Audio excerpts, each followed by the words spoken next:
Saudara-saudara yang terkasih, sebelum kita membaca dan merenungkan firman Tuhan, marilah kita bersatu hati. Kita mohon kepada pertolongan Roh Kudus. Mari kita berdoa.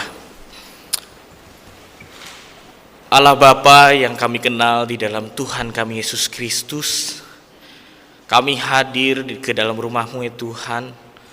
Kami datang dari berbagai tempat untuk bersekutu bersama ya Tuhan. Pada hari ini juga kami datang untuk mau mendengarkan dan juga mau memahami, merefleksikan firman-Mu ke dalam kehidupan kami. Ya Roh Kudus, hadirlah kepada setiap pikiran dan juga hati kami, sehingga ketika kami membaca dan merenungkan firman-Mu, kelak akan kami lakukan di dalam kehidupan kami sehari-harinya. Ya Roh Kudus, berkatilah juga hamba-Mu yang akan memberikan firman-Mu, sehingga firman-Mu dapat menjadi berkat bagi kami semua. Terima kasih ya Tuhan, bimbinglah kami, arahkanlah kami ke dalam jalan yang benar. Hanya di dalam nama Allah Bapa, Putra dan Roh Kudus, Allah yang hidup, kami telah berdoa. Amin. Saudara-saudara yang terkasih dalam nama Tuhan, mari kita buka Alkitab kita dari Filipi pasal yang ketiga, ayat 17 sampai dengan Filipi pasal yang keempat, ayat yang pertama.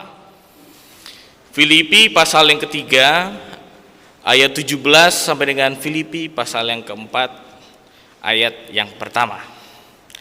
Demikianlah bunyinya. Lembaga Alkitab Indonesia memberikan judul Nasihat-nasihat kepada Jemaat.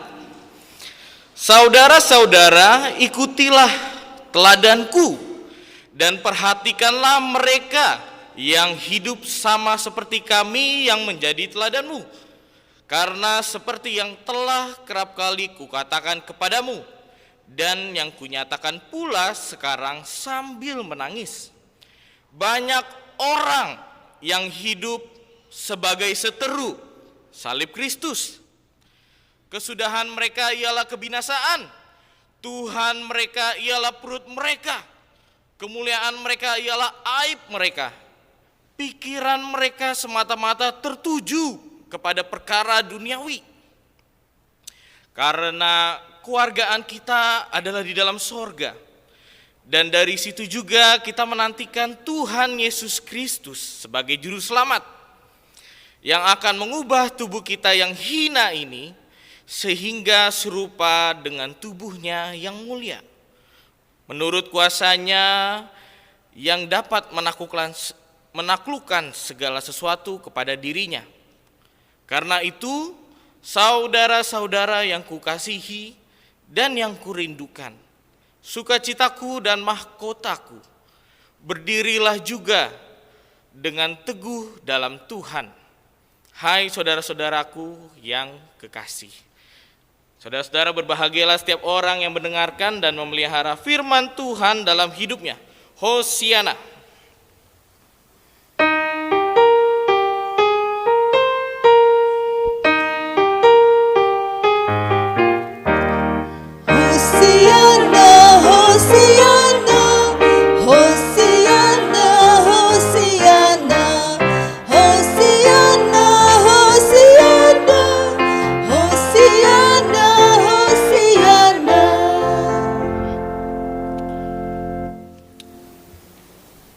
Saudara-saudara, tema kita pada minggu Prapaskah yang kedua ini adalah menjadi teladan memikul salib Kristus.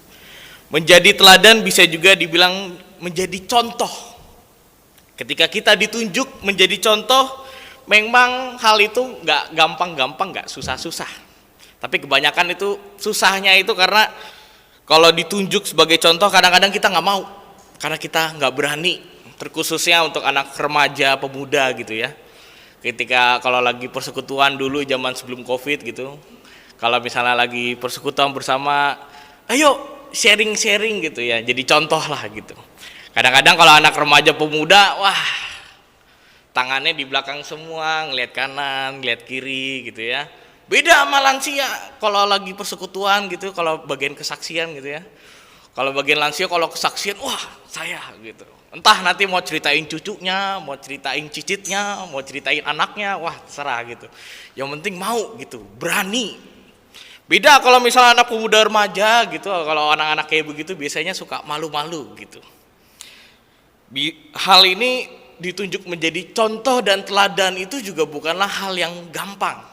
Karena ketika seseorang menjadi teladan itu berarti akan diikuti oleh banyak orang, akan disorot oleh banyak orang, akan dilihat sebagai sesosok, oh inilah contoh yang benar tuh begini gitu ya. Kadang-kadang hal ini juga menjadi suatu pergumulan bagi anak-anak teologi dan juga bagi orang calon pendeta gitu ya. Kalau saya dulu di kampus ngobrol-ngobrol, di kampus itu kan masih hidupnya masih anak-anak muda lah, bebas gitu ya. Tapi tiba-tiba kepikiran, wah nanti kita mau megang jemaat, hidup kita masa gini-gini aja gitu ya. Kan kita harus jadi contoh, kita harus menjadi teladan gitu ya. Masa calon pendeta kayak begini, nah gitu. Kadang-kadang masih ada perkataan seperti itu. Itu juga bisa menjadi suatu pergumulan. Bisa juga menjadi suatu pergumulan menjadi sosok teladan itu bagi orang tua yang mungkin mau mempunyai anak atau yang baru punya anak. Hal yang digumulkan adalah bagaimana nanti aku mau merawat anak saya. Saya mau merawat anak atau mau merawat cucu yang baru lahir gitu ya, seperti apa gitu. Teladan yang harus jadi contoh itu yang seperti apa, yang baik itu seperti apa. Itu menjadi suatu pergumulan yang penting gitu ya. Bagaimana hal ini bisa menjadi suatu kesulitan jika diri seseorang itu tidak mau mencoba dan diri orang itu tidak mau berani untuk mau memperbaharui dirinya. Padahal kalau jadi contoh itu merupakan suatu hal yang kehormatan loh. Jadi contoh itu juga bisa jadi suatu kebanggaan gitu ya. Misalnya kayak tadi orang tua, kalau kita kan sering dengar buah itu tak jatuh jauh dari pohonnya gitu. Apapun yang anak lakuin, liatin aja. Biasanya itu cerminan dari orang tuanya gitu. Saya kalau di rumah lagi bercanda-canda gini-gini ya, bercanda-canda iseng gitu. Orang tua saya biasa papa atau mama, ih kok gitu iseng, kayak siapa nih? Wah langsung ditanya, ini kayak papanya atau kayak mamanya gitu kan. Biasanya tunjuk-tunjukkan gitu kan. Tapi ada suatu kebanggaan kalau misalnya anaknya itu berbuat yang lurus-lurus, berbuat yang baik, misalnya jadi kayak mau jadi pendeta gitu misalnya kan. Wah orang tuanya itu ada suatu kebanggaan sendiri. Wah ini lihat aja bapak ibu misalnya gitu kan, dalam hati gitu, mungkin nggak terucapkan gitu, tapi ini nih cerminan saya misalnya gitu. Ada suatu kebanggaan sendiri dari berbagai orang tua. Kita pasti sering ketemu atau misalnya nonton sinetron lah minimal gitu ya. Ngelihat kalau lagi ngobrol-ngobrol antar tetangga gitu ya. Wah ini anak saya dapat gini-gini loh. Wah ini anak siapa dulu nih. Wah itu menjadi contoh dan teladan itu adalah suatu kehormatan dan juga suatu kebanggaan. Lalu jadi contoh juga berarti dapat memberi pengaruh yang besar. Jadi contoh atau menjadi teladan yang baik berarti bisa menjadi pengaruh yang luar biasa juga bagi sesama. Sehingga ketika kita menjadi sosok atau menjadi orang yang menjadi teladan bagi sesama, secara tidak langsung kita juga bisa loh mengubah atau membentuk identitas seseorang di luar kita menjadi lebih baik. Menjadi orang tuh jadi terinspirasi akan diri kita. Misalnya kalau kita berbuat baik, mengajar, mendidik anak dengan baik, orang lain ketika melihat, wah ternyata orang ini ketika mendidik anak baik juga loh. Wah saya jadi penasaran, saya jadi pengen seperti dia. Secara tidak langsung itu juga bisa menjadi cerminan yang baik. Namun menjadi cerminan yang buruk kalau misalnya kebalikannya. Wah anaknya kayak begini, anaknya siapa nih? Wah anaknya kayak begini, anaknya siapa nih? Contohnya siapa gitu ya. Langsung dicari-cari. Demikian juga teks yang kita baca pada hari ini. Filipi pasal yang ketiga ayat 17 sampai dengan Filipi pasal yang 4 sampai dengan yang pertama. Teks ini menceritakan bagaimana nasihat Rasul Paulus kepada jemaat di Filipi. Paulus ini mengutarakan rasa kekecewaan dan kesedihannya kepada jemaat di Filipi karena dia sedih terhadap orang-orang yang hidup sebagai seteru salib Kristus, katanya di ayat 19. Diceritakan orang yang seteru itu adalah orang Kristen yang hidup tidak sesuai dengan teladan Kristus.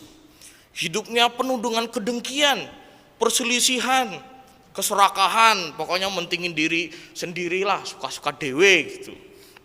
Dia mementingkan hal yang duniawi. Kita bisa lihat di ayat yang ke-19. Bagaimana seteru dengan salib Kristus berarti adalah orang-orang Kristen yang hidupnya tidak jalan benar dengan keteladanan Kristus. Sehingga hal tersebut membuat sedih hati Paulus. Orang-orang yang disebut sebagai seteru tadi, seteru salib Kristus, juga dikatakan mungkin bisa jadi ikut serta di dalam pelayanan pemberitaan firman Tuhan di Filipi pada waktu itu. Namun yang menjadi masalah di sini adalah mereka yang menjadi seteru salib Kristus itu memberikan pelayanan dengan tujuan dan motivasi yang berbeda.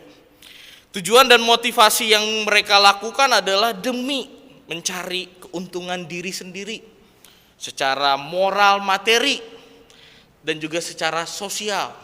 Bagaimana orang yang membagikan firman Tuhan pada waktu itu mungkin dianggapnya luar biasa, secara sosial itu dipandangnya wah. Jadi orang yang seteru dengan salib Kristus dikatakan pada waktu itu mencari ketenaran, mencari keunggulan untuk diri sendiri. Sehingga saudara-saudara pada waktu itu situasi di Filipi ini mengalami kekacauan. Bagaimana dunia pelayanan pada waktu itu menjadi suatu saingan. Mana nih yang lebih oke, mana nih yang lebih keren, mana nih yang lebih unggul di atas lainnya. Sehingga hal itu membuat suatu suasana komunitas iman yang menjadi hancur. Pelayanan akan pemberitaan Injil itu kayak seakan-akan dipakai alat untuk mentenarkan diri sendiri. Sehingga komunitasnya tidak sehat lah. Toxic relationship, wah kalau orang kata Jaksel gitu ya. Toxic relationship, penuh anxiety, nah gitu ya. Pokoknya pada waktu itu situasinya tidak baik sehingga membuat hati seorang Paulus menjadi sedih melihat situasi yang terjadi di Filipi. Sehingga saudara-saudara, ketika seorang seteru, seorang yang tidak sejalan dengan jalan Kristus, memberikan pelayanannya untuk diri sendiri, seakan-akan itu pelayanannya itu untuk meninggikan ego dan memuaskan diri sendiri. Pelayanan yang sesungguhnya kalau saya berefleksi gitu ya, kadang-kadang kalau misalnya memberikan pelayanan yang penuh dengan ego, penuh dengan wah nanti kalau saya pelayanan ini nanti orang lihat saya gimana ya. Kadang-kadang itu menjadi suatu pelayanan yang kosong atau hampa lah gitu. Malah nggak jadi berkat gitu bagi sesama. Saya waktu itu punya pengalaman di Jogja gitu, saya suka bermusik, saudara-saudara. Saya pernah pelayanan waktu itu di salah satu gereja yang besar gitu. Pelayan musiknya, wah pokoknya banyak lah, udah kayak kalau di kafe-kafe itu udah kayak list lagu lah, orangnya itu banyak banget gitu. Mau basisnya ada nggak bisa dihitung pakai jari gitu misalnya. Keyboardisnya pakai jari kaki sama jari tangan aja nggak bisa kehitung saking banyaknya gitu. Namun saudara-saudara, ada hal yang unik ketika sedang pelayanan ke situ, makin lama saya melihat orang lain tuh ada yang pelayanan itu untuk melihat supaya dirinya dilihat orang nih. Wah, saya ini bisa nih masuk ke gereja ini gitu. Karena orang yang bisa pelayanan di gereja itu pada waktu itu dibilang susah. Ada seleksinya gitu. Jadi kalau misalnya bisa pelayanan di situ, wah, top markotop lah gitu. Keren gitu. Sehingga pada waktu itu saya pernah bantu pelayanan di situ juga, saya pernah hampir tertarik juga gitu. Malah mikir jadi kayak seakan-akan bisa terbawa karena lingkungan yang begitu. Jadi kayak mikir, wah asik juga nih pelayanan di sini. Tapi lama-lama kok jadi kayak ketarik gitu. Mikirnya kok pelayanan hanya untuk demi kepuasan diri sendiri. Sehingga pelayanan itu menjadi hampa dan kosong. Apa bedanya pelayanan di gereja dengan main musik di kafe gitu, sama-sama main musik kok gitu. Tapi intinya itu ataupun misalnya substansinya itu hilang, nggak ada rasanya, sama aja ya udah yang penting main musik gitu. Nah demikian juga mungkin pelayanan yang dilakukan oleh orang-orang yang tidak sejalan dengan teladan Yesus pada waktu itu, bagi saya itu adalah hal yang hampa dan yang kosong. Bagaimana di tengah situasi yang mungkin malah makin menjadi-jadi, orang membuat orang lain, lingkungan tersebut menjadi tidak baik. Membuat lingkungan tersebut menjadi orang-orang jadi malas untuk menyebarkan firman Tuhan. membuat orang-orang pada waktu itu menjadi hidup di dalam komunitas yang makin sakit dan tidak sehat. Namun saudara-saudara, hal yang unik di dalam teks yang kita baca adalah pada ayat 17. Bagaimana Rasul Paulus berkata bahwa ikutilah teladanku. Kalau dipikir-pikir nggak gampang gitu ya, bilang orang lain gitu, ayo ikut teladan saya gitu. Waduh, kayak GR banget gitu. Misalnya kayak majelis, Pak Majelis ikutin teladan Abdi gitu ya. Wah, kayak GR banget nih, orang kayak berani gitu ya. Kalau kita pikir-pikir gitu, kalau Rasul Paulus hidup di zaman 2022 gitu ya. Ayo, misalnya di WhatsApp gitu nge-share, ayo ikuti teladan saya gitu. Orang langsung mikir, ini siapa? Langsung dicari berita si Paulus bin siapa gitu misalnya. Wah, berita-beritanya keluar gitu. Kalau media Indonesia kan biasa gitu ya. Paulus si pemilik harta ini nah, gitu. Kalau berita-berita selebritas dan apa kan biasanya nggak dibahas orangnya, tetapi dibahasnya di luar orangnya gitu, kayak bahas hartanya. Oh, Paulus ini yang pernah cerai sama ini gitu ya. Paulus ini dulu loh yang pernah bunuhin orang Kristen gitu.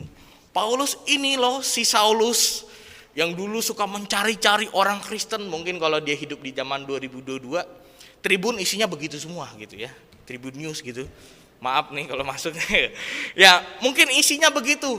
Kalau misalnya kita realistis lah zaman sekarang, mungkin orang mikir, ih ngapain saya ngikutin Paulus, bisa-bisanya dia orang dulunya begini, tetapi disuruh ikut teladannya dia gitu.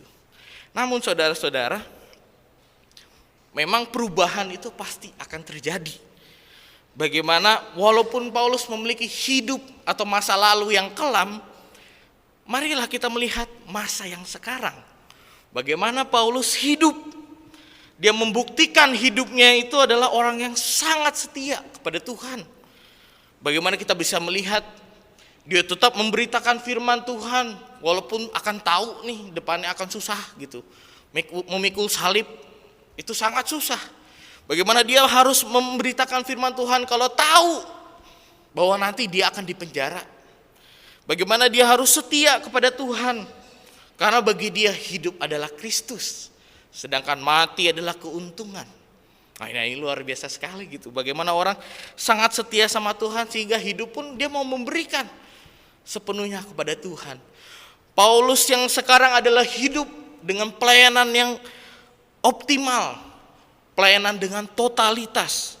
Dia sangat konsisten dalam mengerjakan pekerjaan firman Tuhan. Lalu yang kedua adalah bagaimana Paulus yang sekarang, ada Paulus yang bertanggung jawab akan sikap hidupnya. Dia adalah orang yang 180 derajat berbeda dengan orang yang namanya Saulus. Dia sudah berbeda dari setiap ajaran dan perkataan, dan juga tindakan dan gaya hidupnya itu sudah berbeda. Hal ini bukanlah maksudnya munafik, namun emang betul adalah suatu fakta bahwa Paulus memang orang yang dapat diteladani, orang yang dapat dipercaya gitu. Apalagi zaman sekarang kita percaya sama orang itu agak 50-50 gitu ya. Melihat dulu latar belakangnya, nih orang ini pernah ngapain sama saya gitu kan. Kadang-kadang kalau misalnya kita lagi sewot sama orang gitu, kadang-kadang di kepala kita nih historinya langsung gitu muncul semua gitu. Ini orang pernah ngapain aja gitu. Namun tidak, seharusnya jangan begitu. Sama seperti kita melihat Paulus yang hidupnya itu, kita lihat yang sekarang nih men, bukan yang masa lalu. Kita lihat nih hidupnya Paulus yang sekarang yang udah 180 derajat berbeda ketika dia menjadi Saulus. Dengan begitu jemaat di Filipi merasa terhibur dan juga tersadarkan akan nasihat yang diberikan oleh Paulus. Saudara-saudara yang terkasihi di dalam nama Tuhan, bagaimana gereja pada zaman sekarang mungkin mengalami beberapa kesulitan dan juga perkara yang sama dengan yang ada di Filipi. Mungkin ada gereja yang mengalami masalah internal, kayak komunitasnya tidak sehat, di mana persekutuan tidak memiliki nilai kebersamaan lagi, adanya kebersamaan kuota, paket kuota di Zoom gitu. Ataupun kok rasanya kebersamaannya nggak kayak dulu, nggak hangat, nggak apa. Ya memang itu pergantian zaman gitu.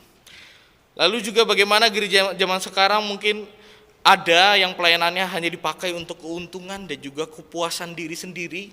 Bagaimana pelayanan itu tidak diberikan secara totalitas, namun hanya sebagai rutinitas. Mungkin secara sosial juga kita hidup dengan penuh diskriminasi karena iman yang kita pegang dan juga kita hidupi mungkin juga masih ada di beberapa daerah di Indonesia. Namun justru karena itulah gereja harus dipanggil. Karena kekurangan itulah gereja perlu dipanggil untuk terus berjuang, walaupun memang gak mudah gitu. Memang banyak tantangannya. Namun justru di dalam kesulitan bukan gereja itu ada untuk hadir bersama orang-orang yang terpinggirkan dan orang yang kekurangan. Justru di dalam kesulitan tersebutlah baik laki-laki maupun perempuan, baik yang tua maupun yang muda gitu ya.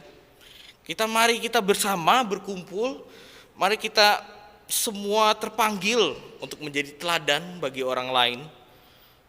Karena itulah salib yang harus kita pikul. Karena setiap kita itu perlu meningkatkan kualitas diri masing-masing, sama seperti Paulus yang setia kepada Tuhan. Paulus yang selalu konsisten dalam pelayanannya. Paulus juga yang bertanggung jawab akan dirinya yang baru. Sehingga Paulus pun dapat dipercaya untuk menjadi teladan bagi orang lain. Mungkin setiap diri kita juga memiliki luka. Mungkin setiap diri kita juga memiliki masa kelam yang tidak baik kepada sesama. Namun saudara-saudara, perubahan itu dapat terjadi sehingga ketika kita setia kepada Tuhan, berkonsisten dan juga bertanggung jawab, Tuhan bisa memakai siapa saja, sama seperti Paulus yang dipakai untuk menjadi teladan Tuhan. Setiap kita juga dapat memilih untuk bertobat dan juga memilih untuk dapat bertanggung jawab akan diri kita, sehingga kita pun dapat dipakai untuk menjadi teladan Kristus. Marilah setiap kita saudara-saudara untuk memberikan diri ke dalam pelayanan yang penuh dan juga secara totalitas. Bukan karena rutinitas tetapi memberikan yang full. Karena kecintaan kita dan juga kesetiaan kita kepada Tuhan. Dan juga yang paling penting adalah dalam pelayanan dan juga hadir di depan hadirat Tuhan adalah hati dan pikiran yang bukan tertuju pada diri saya sendiri, tertuju pada kebesaran saya, apakah saya akan dilihat orang lain atau gimana, tetapi bagaimana hati dan pikiran yang kita berikan penuh kepada Tuhan, memberikan secara totalitas dan mengarah kepada Tuhan. Dengan begitu setiap kita akan mengalami namanya perubahan yang terus diperbaharui dan terus diperbaharui. Sehingga komunitas iman kita sebagai gereja akan terus hidup. Akan terus memeriksa setiap kekurangan dan akan terus ditambal untuk menjadi lebih baru lagi. Dengan begitu gereja pun akan hadir menjadi teladan di tengah-tengah masyarakat. Karena saudara-saudara, ketika gereja gagal dalam menjadi teladan, maka disitulah juga kita gagal dalam mengerjakan amanat agung dari Kristus Yesus. Saudara-saudara, firman pada hari ini mengajak untuk setiap kita untuk mari kita memikul salib sehingga kita juga dapat menjadi teladan bagi sesama. Kiranya Tuhan menolong setiap kita. Amin.